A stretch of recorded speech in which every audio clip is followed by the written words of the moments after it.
remote patient monitoring market is exploding right now. We're looking at a global RPM market expected to cross well over $175 billion by 2027. Hospitals are scaling chronic care programs faster than ever. Payers are shifting toward value-based reimbursement. And home-based care is becoming the center of gravity instead of a side program. What this signals is simple. Building remote patient monitoring software in 2026 is no longer a niche digital health project. It is a frontline clinical infrastructure play.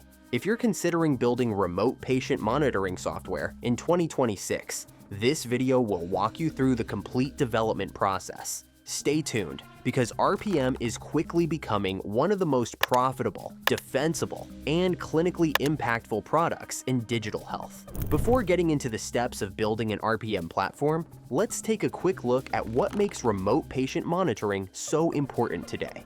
First, accessibility. Patients can receive continuous support even outside clinics, which helps physicians catch complications early. Second, cost efficiency. Remote monitoring reduces unnecessary admissions, improves care plan adherence, and lowers the burden on care teams. Third, patient comfort. Monitoring at home increases engagement and allows chronic care programs to scale without overcrowding hospitals. Now, let's look at the types of remote patient monitoring systems so you can identify what you want to build.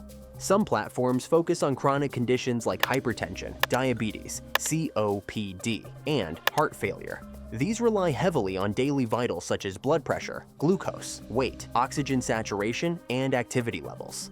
There are post-surgery recovery platforms that track pain, movement, wound healing, and infection indicators. Then there are elderly care and aging-in-place systems that use wearable devices, smart scales, panic buttons, and even ambient sensors. And finally, advanced AI-driven platforms that interpret trends, predict deterioration, and guide clinicians toward early intervention.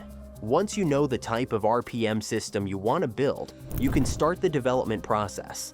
The first step is defining the target group and clinical purpose. Will the platform support chronic disease management, post-discharge recovery, daily vitals monitoring, or multi-condition triage? Will it serve hospitals, remote care teams, or device manufacturers? Clarity here decides the feature set, device choices, data types, and regulatory requirements later. Once that is sorted, you can move to the next phase. This involves mapping out the core features that your RPM ecosystem must include. Seamless device connectivity, so your software securely pulls data from wearables, medical devices, and smart sensors. Next, real-time dashboards for clinicians that show vitals, red flags, trends, and alerts.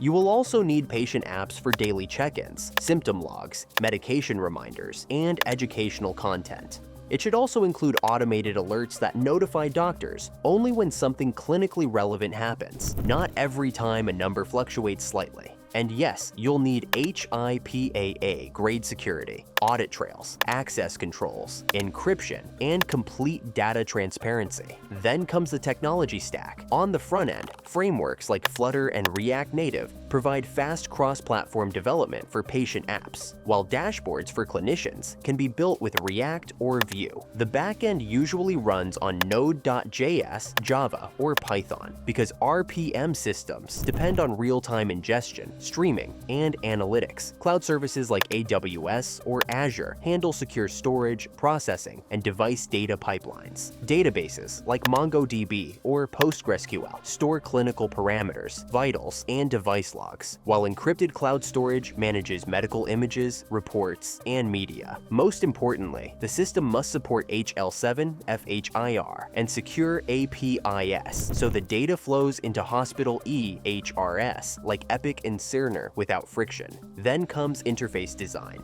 For patients, the experience must be simple, clear, and soothing. Remember, many RPM users are older adults or chronic disease patients, so ease of use outweighs aesthetics.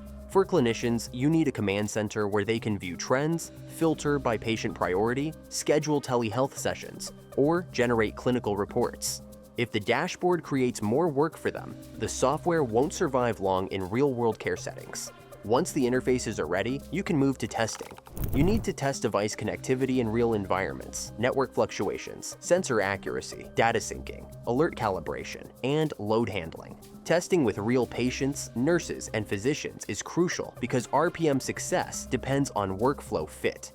Only after gathering feedback from a controlled pilot should you roll out the platform publicly. After launch, your job continues. You must monitor usage patterns, fix inconsistencies, adjust alert logic, introduce new features to support reimbursement, and continuously upgrade device integrations. As new IoT devices hit the market, your platform should be able to support them without rewriting the entire system. Let's move to the cost of developing RPM software in 2026. The cost varies depending on the number of device integrations, the complexity of dashboards, AI capabilities, and EHR interoperability. Platforms built with basic vitals monitoring may cost between $150,000 and $250,000, while AI-enabled enterprise systems with predictive analytics can go from $300,000 to $500,000 or more.